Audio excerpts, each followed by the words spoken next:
భారతీయ జనతా పార్టీకి వ్యతిరేకంగా ప్రతిపక్ష కూటమి ఐక్యతను మరింత బలోపేతం చేస్తాము అంటూ ఉన్నారు ఇండియా కూటమి నేతలు. ఇండియా కూటమి కీలక సమావేశం ముగిసింది. సార్, ఈ ఇండియా కూటమి పార్టీల సమావేశం అవుట్కమ్ ఏంటి, అసలు ఏం సాధించినట్లు? అంటే ఈ మధ్య కాలంలో వార్తలు వచ్చాయి కదా సార్, డివైడ్ అవుతోంది అని చెప్పేసి ఇండియా కూటమి. సో డివైడెడ్గా ఉందా, యునైటెడ్గా ఉందా? అంటే డివైడెడ్గా ఉన్న సమయంలో యునైటెడ్గా మీటింగ్ పెట్టుకున్నాం. డివైడెడ్గా ఉన్న సమయం వాస్తవం. ఎందుకంటే మీకు తమిళనాడులో పరిణామాలు మనకు తెలుసు. డిఎంకే నుంచి కాంగ్రెస్ దూరమై టీవీకేకి మద్దతు ఇచ్చడంతో డిఎంకే ఆల్రెడీ ఇండియా కూటమి సమావేశాలు బైకాట్ చేస్తోంది. కానీ ఇండియా కూటమి తీసుకున్న పొలిటికల్ స్టాండే డిఎంకే తీసుకుంటోంది, కానీ ఆ విడిగా తీసుకుంటుంది. ఇండియా కూటమిలో భాగంగా తీసుకోవడం లేదు. అందువల్ల అది తమిళనాడులో ఉన్న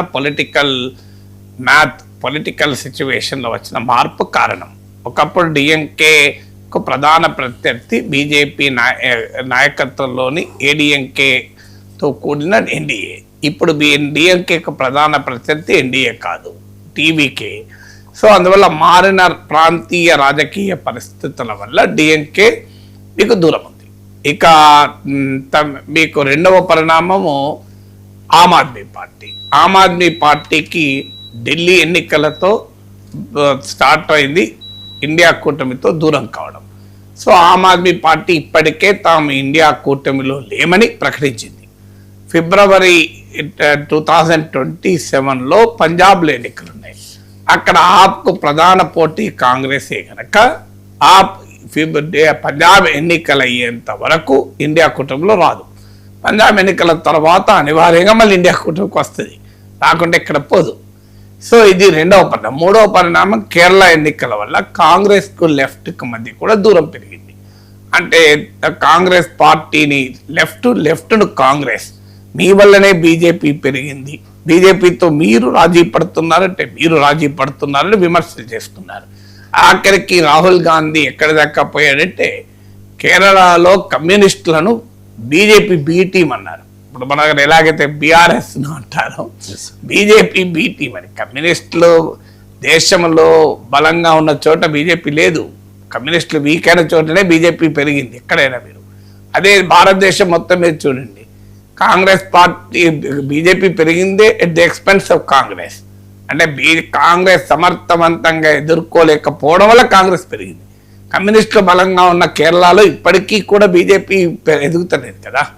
ఖమ్మం, నల్గొండలో ఇప్పటికీ, తెలంగాణలో ఎంతో కొంత కమ్యూనిస్టులకు బేస్ ఉన్న చోట బీజేపీకి బేస్ లేదు. మీరు గమనించండి, కమ్యూనిస్టులు వీక్ ఉన్న ఉత్తర తెలంగాణలో, హైదరాబాద్లో బీజేపీకి బేస్ ఉంది. అందువల్ల కాంగ్రెస్ పార్టీకి అర్థం కావాల్సింది బీజేపీకి ఐడియాలజికల్గా పొలిటికల్గా లెఫ్ట్ను మించిన శత్రువు ఇంకోటి లేరు, ప్రత్యర్థి ఇంకోటి లేరు, శత్రువు అవునా కాకపోయినా. కానీ వాళ్ళను బీజేపీ బీ టీం అని రాహుల్ గాంధీ కేరళ ఎన్నికల అవసరాల కొరకు మాట్లాడాడు. సహజంగానే కాంగ్రెస్ బలహీనతల వల్లనే బీజేపీ పెరుగుతుందని లెఫ్ట్ క్వశ్చన్ చేసింది. సో ఆ గ్యాప్ కూడా ఉంది. ఇదంతా డివైడెడ్కు రియాలిటీ. కానీ ఇది ఏంటంటే half glass full, half empty. నువ్వు ఎటువైపు నుంచి చూస్తావన్నది. ఇక్కడికే చూసావనుకోండి, మీరు అన్నట్లు ఇండియా కూటమి డివైడెడ్గా కనబడుతుంది. కానీ అదే సమయంలో 23 పార్టీలు హాజరయ్యాయి. మామూలు విషయం కాదు కదా. 23 పొలిటికల్ పార్టీస్ యునైట్ అయ్యాయి. అసలు ఇండియా కూటమి పక్షాలు ఈ ఇటీవల అసెంబ్లీ ఎన్నికల తర్వాత అసలు కలిసి కూర్చుంటాయా లేదా అనే ప్రశ్న ఉన్న సమయంలో 23 పార్టీలు ఏకమై ఒక మీటింగ్లో కలిసి క్లియర్గా 5 నిర్ణయాలు తీసుకున్నారు.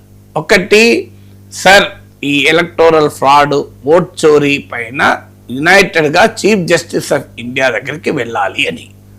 సార్ పైన దేశవ్యాప్తంగా ఐక్య రాజకీయ కార్యాచరణకు ఇండియా కూటమి డిసైడ్ అయింది. ఇది మొదటిది.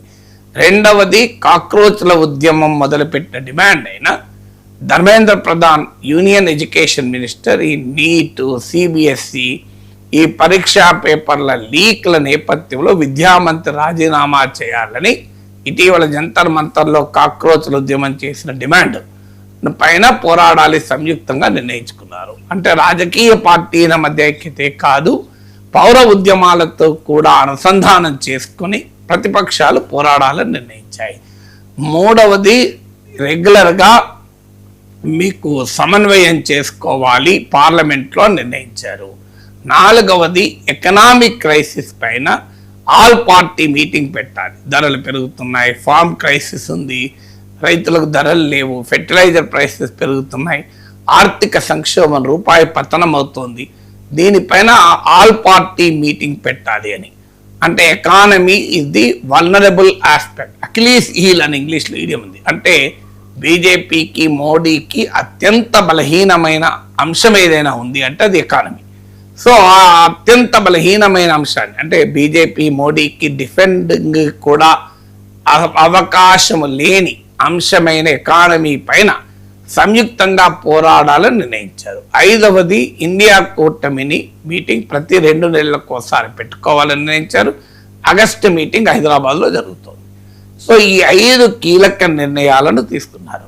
ఈ ప్రాసెస్లో జరిగిన మరో పరిణామం ఏంటంటే ఇండియా కూటమిలో ఏ లోపాలున్నా కూడా మీకు బీజేపీని వ్యతిరేకించటానికి ఐక్యం కావాల్సిందే.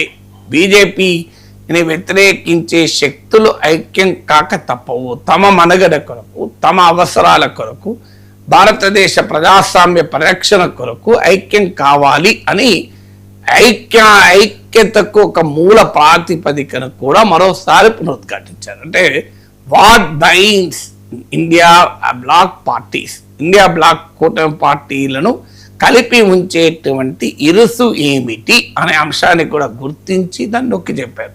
ఆ మేరకు ఇండియా కూటమి అవుట్కమ్ చాలా బెటర్ అవుట్కమ్ అన్నట్లే కదా.